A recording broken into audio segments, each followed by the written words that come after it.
Sabi nga nila, ituloy mo lang ang passion mo dahil hindi mo alam kung saan ka pwedeng dalhin ito. Meron at meron taong makaka-appreciate sa ginagawa mo at siya ang magiging daan para marating mo ang lugar na hindi mo inaasahan.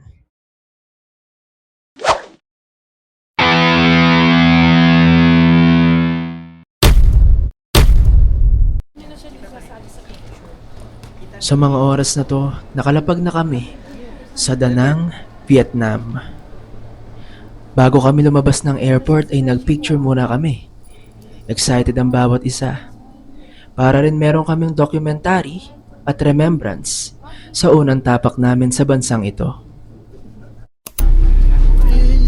Para kay Mama Heidi.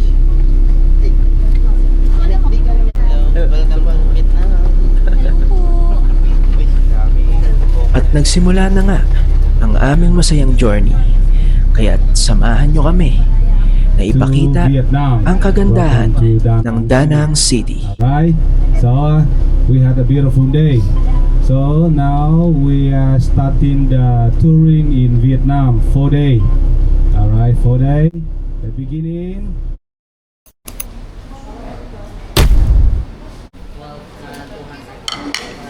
Tikman natin kung masarap talaga yung kape nila dito. Di gaano mainit, no?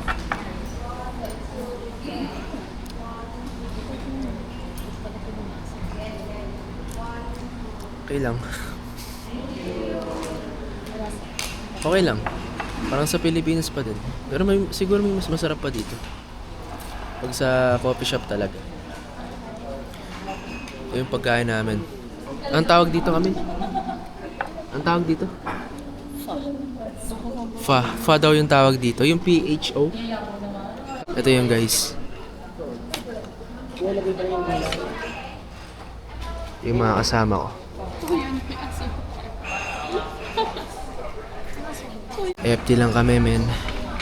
Kasi hindi pa kami kumakain mula kanina. Nung bumiyahe kami.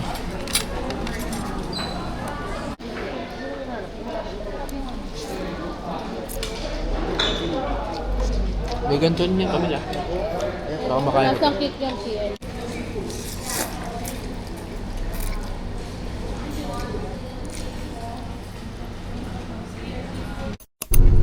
That everyone, every nasa biyahe farmer namin ngayon, guys. must collect the On the way farm, namin you sa know, Lady the Buddha, harvesting the first farm destination. before middle Habang, September. Why before middle September? Discuss yung tour guide namin Because ng the history ng time Vietnam. very often raining and flooding. Something that everyone, kayo kapag someone live nandun in na the kami sa province, no, destination. I don't know. But if you live in city, you may know. You Dito na kami, guys. Pupuntahan namin yung Lady Buddha. Maglalakad muna kami ng 500 meters bago makarating dun. So di ko alam kung gaano yun kalayo. Tignan natin.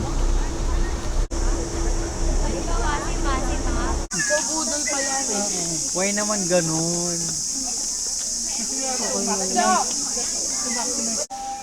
Solid dito, guys.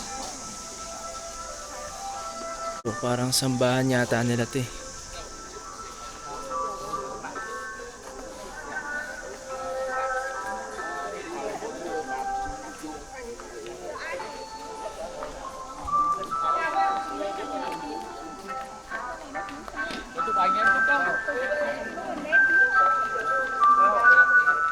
Daming tao kahit weekdays.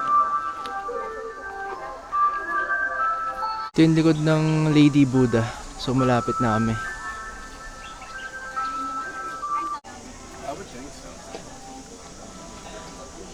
Pag lumabas ka dito, napakaganda ng view, men.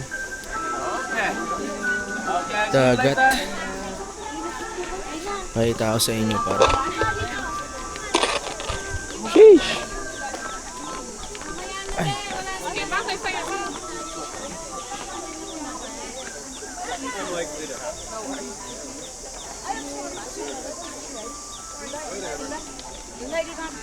Ganda, boy. May mga pwedeng bilhin dito, guys, oh.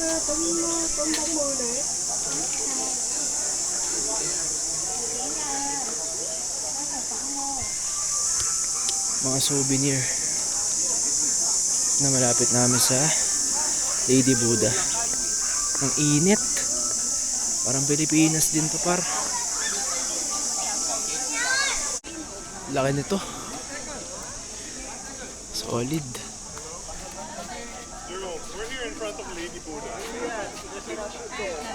So ito yung tinatawag nila ditong Lady Buddha, guys.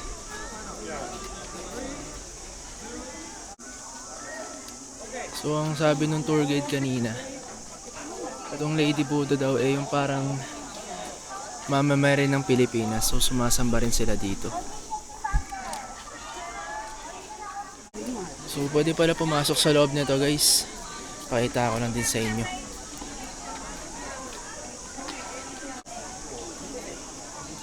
Pag papasok ka, hindi pwedeng nakasapatos. Kailangan mo nakamedyas.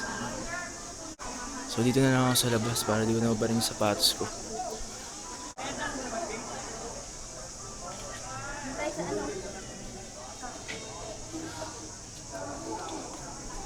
Tapos ito yung itsura niya paikot.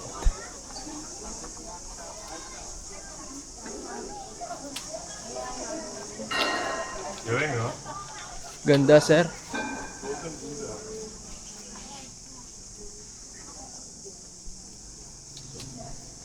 So, para siyang chapel. Ito yung likod niya.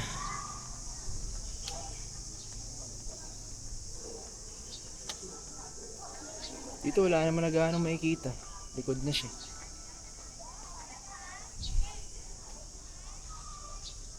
Init. Ano yan? Corneto to? Ay, Pagdating mo, may corneto dito? International ba to? 20,000. Mahal!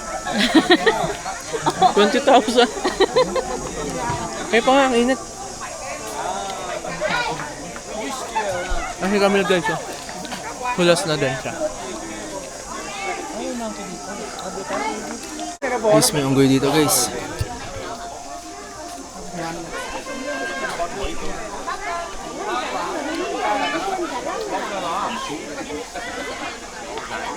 Perfect. Sir!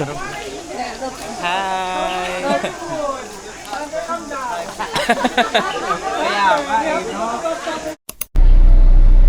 Karating lang namin sa bus. Sobrang init. Napawis na pawis ako. Hulas na lahat ng mga hulas na kami lahat. Wala pang tulog, tapos napagod, tapos pinawisan pa.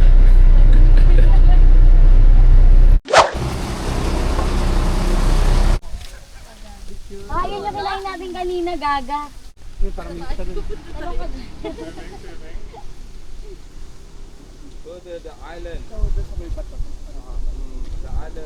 Sir, what do you call this place, sir? Huh? What do you call this place? The Costolay Bay. Costole Bay. Costolay Bay. So, biyahe ulit kami, guys. Punta naman kami daw sa Dragon Bridge. And then, after noon, tsaka kami kakain ng lunch. So, konti na lang. Makabawi na tayo ng energy. Tanghaling tapat na nang makarating kami sa Dragon Bridge. At napakainit sa mga oras na to. Pero walang nagpapigil sa pagkuha ng picture. Dahil sa ganda ng spot na to. Bukod sa ganda ng scenery ay marami ring nagtitinda sa gilid. Merong ice cream, may ice candy, at may sigarilyo. Meron ding souvenir, kaya hindi boring dito. At ito na nga ang pinakahihintay ng lahat. Lunchtime. Hindi na napigilan ng bawat isang gutom. Kaya't pag upo namin, ay agad kaming kumain para walang masayang na oras. Busog na ang bawat isa, kaya't patuloy na tayo sa paglalakbay papunta sa susunod na destinasyon. So guys, nandito na kami ngayon sa Hoi An. And dito namin itatry yung yung parang bangka na paikot-ikot. Before Chinese Japanese come big canal separate and Chinese Japanese come connect. 这个地方你们已经将这里也差不多300多年历史了。 Bago kami magkanya-kanyang lakad, ay diniscuss ng tour guide namin ang history ng bahay na kinauupuan namin dito at kung ano ang mga produkto na pwede naming mabili sa lugar na ito. The owner can sell the house. The owner. If the owner don't want this house, Lupit dito guys. Para siyang iskinita tas puro bilihan ng mga gamit yung madadaanan nyo. Pakita ko lang. Tas dito rin sa gilid. Angas. So may gusto kayong bilhin. Basta meron kayong dalang pera na napapalit nyo na sa dong, pwede na kayo agad bumili. My name is Zed. Sorry? Zed. Zip. Can you say hi to the camera Okay. and tell your name to them? Sorry? Tell your name to them, to the Oh. viewers. Oh. What's your name again? My name is Sang. Sang. Thank Zed. you. Zed. Nice to meet you. Nice to meet you, Sang. Zed. Zed. Okay. Zed. Do you YouTube? Sorry? YouTube? Zed. I'm Zed. YouTube? Sorry? Tup? YouTube? YouTube. YouTube, yes. Yes. And Facebook. Oh. I do vlogging. Vlog. Vlog. Yes. Yeah, I know. Account you. Account. Account you. So do you have YouTube? YouTube. Yes. Can you subscribe? You can subscribe me on YouTube. I sorry. Ang sabi ni Sang ay naiwan raw niya ang kanyang cellphone sa bahay nila. Sure. Yeah. Kaya't babalikan niya muna ito para Just stay masubscribe tayo. This one.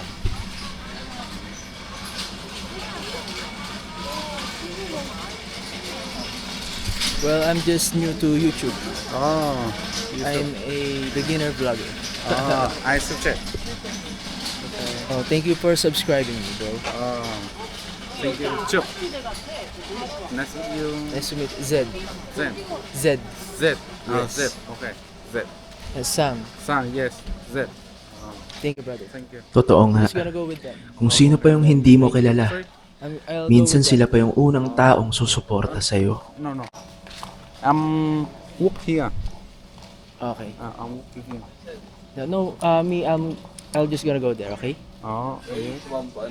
Ha? Bamboo something. Gano'n ako ng tropa. Okay, I'm just gonna go there and explore this area. Thank you so much, Sang. Nice to meet you. Diba? Nagkaroon na ako ng +1 na subscriber, pare. Si Sang. Thank you, Sang. So, tambay lang muna ako dito. Kasi mainit sa labas. Oras na rin almost 3 PM na dito sa Vietnam. And ito. Yan. Bumili lang muna ako ng coffee. Pang relax. Si Camille hindi ko makita eh. So, meron kasi kaming 2.5 million dong, di ba? Milyonaryo kami dito. So, ayun. Ginastos ko yung 500,000. 500,000 dong. And ito yung sukli niya. Kape muna tayo. Matikman natin yung kape dito sa Vietnam, pare.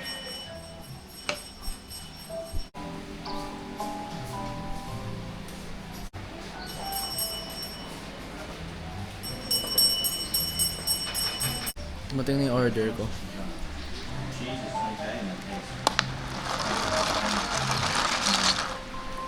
Tikman natin.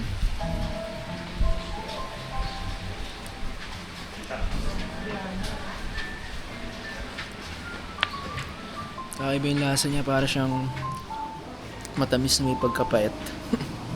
Pero masarap. Ito ang isa sa gusto naming itry ni Camille nang makarating kami ng Vietnam. Ang paper lantern. Hapon nang dalhin kami rito ng tour guide. Ang lakas ng hangin, kaya't nahirapan kaming kontrolin ang paglapag nito sa tubig. Alisin mo, lubog mo. Yan.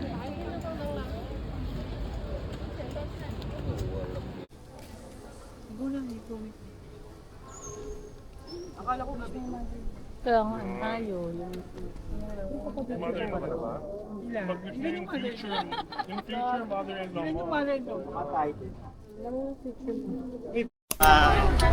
Mga gwardiya doon. Pinapalis nila yung mga pumapasok ng mga nagmumotor.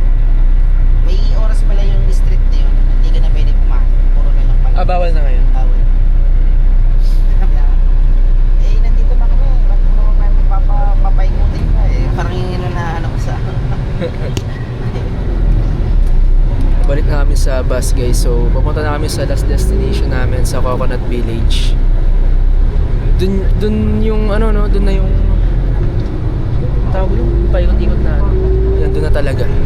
So kanina nauna yung lantern eh. So kala namin doon na. May Pero ano ito, sila dito? dun na talaga. May app nung, halimbawa, na-translate mo sa English, sa English. Sa Google, pwede. Oo, yun nga. Google natin. Pwede dun. Yan. Kasi papakita mo lang sa akin. Actually, translate na sa Vietnam na. Oo. Pag hindi talaga sila marunong mag-English, pwede natin gawin. Pero nung bumibili kami doon kanina, marunong naman eh. Puro Nakakaintindi. Puro lang yan. Sabi ko, how much the price? Naintindihan niya. Here, sir, here. Oo. Dong, Vietnam dong. This is the price.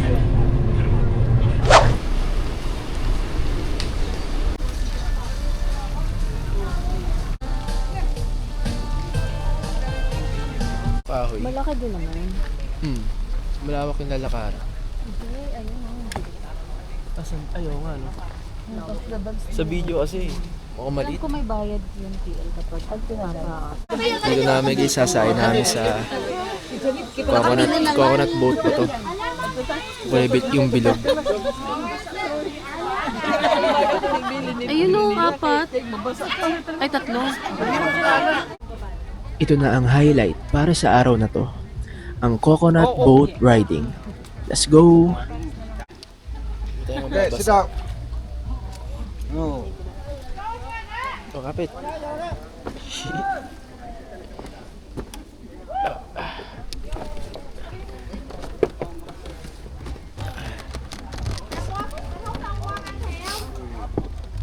Saan ba ito pupunta? Dito lang. Kailangan nakaganyan.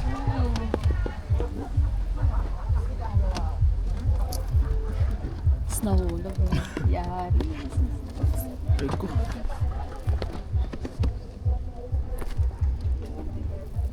Yun. Nagalak ba? Nakasahin na kami guys. Sir. Sir. Where are we going, sir? There? Okay. Okay, photo. Ah, picture. Okay. May camera. Guys. TL.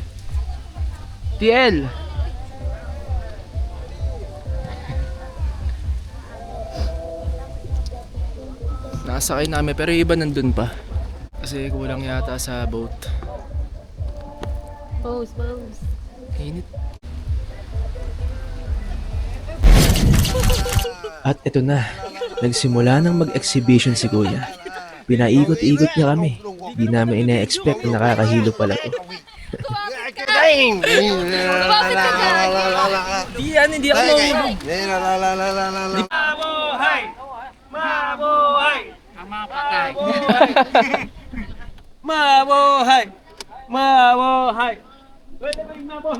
Mabuhay.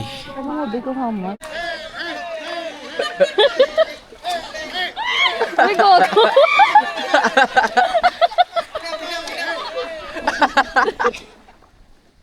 Umikot sila.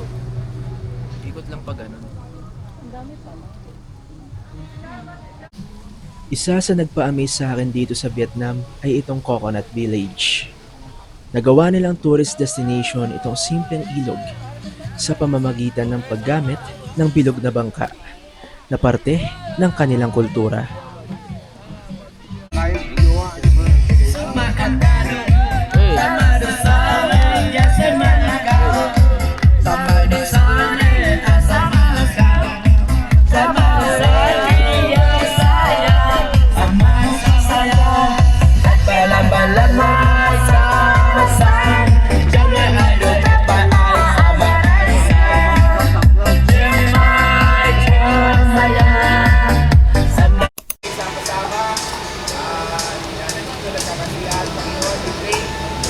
Pagkain natin, kalakasan, Jehovah nisipan at magbigay ng magandang kinabukasan. Pray, my dear Jesus Christ. Amen! For the food!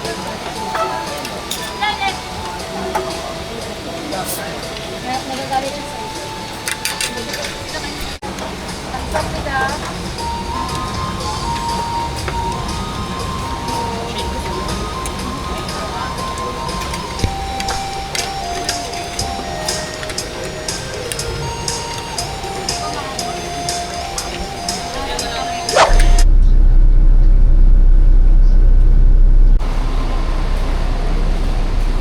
At last, nakarating na rin kami sa tutuluyan naming hotel, sa Muang Tan Grand Danang Hotel.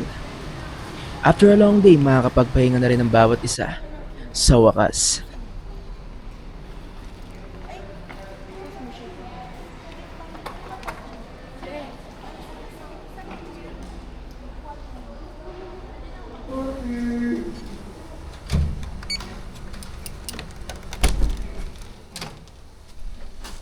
Okay, quick room tour lang guys. Pakita ko yung pagsistayan namin ni Camille for 3 nights. So ayan, as you can see, napakalinis ng kwarto namin. Maganda, elegant. Feeling ko talagang magiging komportable ang tulog namin dito. And ayun, wala akong masabi. Talagang solid kasi nagli-live up siya sa reputation niya na 4-star hotel.